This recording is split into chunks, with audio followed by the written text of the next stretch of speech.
the chessboards in it, all change. Don't you know that when you play at this level, there's no ordinary venue? This is the game of chess, or if you like, ajedrez, schach, échec. You know, and you see the pieces here. These are the classic Staunton design. And sometimes you'll look at a movie or a shop and you'll go maybe a quarter of the time it's set up wrong. I don't mean the pieces. The white square goes to the right corner. Here's a stylized version laid out with so-called algebraic notation, letters and numbers, like a matrix. Later on, I'm going to have the numbers go from 1 to 8 instead of 8 to 1 because, well, work with me. You probably can figure it out if you ever used Excel. And setup tricks, let's see, the pawns are always on the second row. You have on the outside corners the castles, those are called rooks. Next to the horses, those are called knights. Next in you have the bishops. The queen takes its own color, the king the opposite color.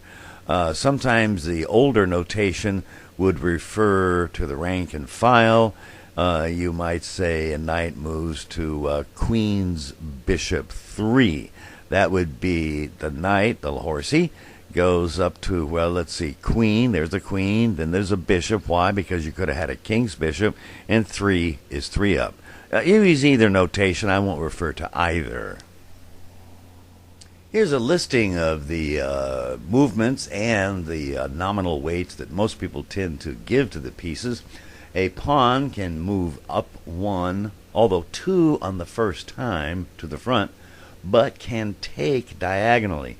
There's a special case called en passant where if it moves up 2 that first time and passes another pawn, that pawn can take it even though it didn't stop on that first one but stopped on the second one, but always takes on the diagonal. The next is the rook, can move vertically and horizontally, meaning it can get anywhere at once in 2 moves. That's why it has a pretty high weight of 5 points. You have a knight, it's a bit complex. It's 2 over and then 1, going left, right, up, down. It's worth about 3 points. And the bishop moves diagonally, and it's worth about 3 points too, but they're not the same. Next is the queen, and the queen can move in any direction as far as it wants. Pretty darn powerful. That's why they tend to give it a weight of 9 points. Finally, the king. The whole point of the game is to make the king not be able to move any which way.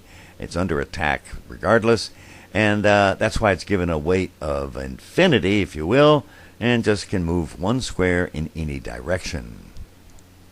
Well, the whole point of this video is to show feasible moves. Let's start with the pawn. Well, the pawn can move up 1 or 2 only the first time, but can take on the diagonal. And, well, as far as it can get, either straight ahead is 3 or taking on the diagonal by 3. Here's the rook, pretty darn powerful. It moves vertical, horizontal, and can in fact wind up anywhere on that second move. Here's the bishop. The bishop moves only diagonal, and if you will, note that it's always on its own color. There's 1 of each. Well, here's the knight, probably the most complex moving piece, and can jump over, if you will. Think of it as either 1s and 2s or 2s and 1s, an L shape, and so it can move out 2 spaces. That brings it back to its own color. Always alternates colors each time. And if you will, it actually would take more moves to move closer in than farther out. And indeed, there's some cases, let's say you wanted to go 2 diagonal in any which way, it takes 4 moves. Versatile piece. Here's the queen, the most powerful piece in terms of movement. Any direction. Second move can wind up anywhere. Now here's the king, and only move 1 square at a time. There's a special move called castling where it can move 2 pieces. The rook or the castle moves on the other side. Only not if in check and not moving or have moved through another square that's under attack. Should mention there's a special situation that if the king cannot move into check or attack and there's no other move available, that's called Zugzwang. Kind of viewed as a defeat, maybe a draw. Strategies. Boy, there's a lot of strategies. But most good players think of what's called the in game. usually when there's only a few pawns left. Rule of thumb, you don't want to be on the extreme edges. You don't like to have them lined up in front of each other, and typically they try to keep that in mind. There's a lot of traditional openings. There's one called a Fool's Mate where you bring the queen out early, not to be confused with the Alekhine, which also does that. And you mate the person because they're not paying attention in 3 moves. Another one's a Sicilian where you move the 2 pawns on the queen side near the center. I'm fond of the Reti, named after a Cuban, where you bring your knight out first, and it can sometimes evolve or devolve into the Sicilian. A lot of variations. Some notes on the rule of play. Once you move a piece and let go of it, that's final.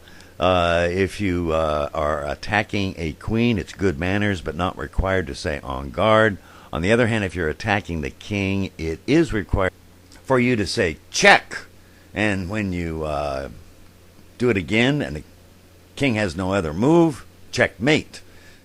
You can, of course, play a leisurely game, say over a snifter of brandy, or something else if you have in mind, or with a clock that maybe adds up to a total amount of time, each one hitting it and giving the other person notice, or sometimes called rapid transit, where you have to make your move quickly.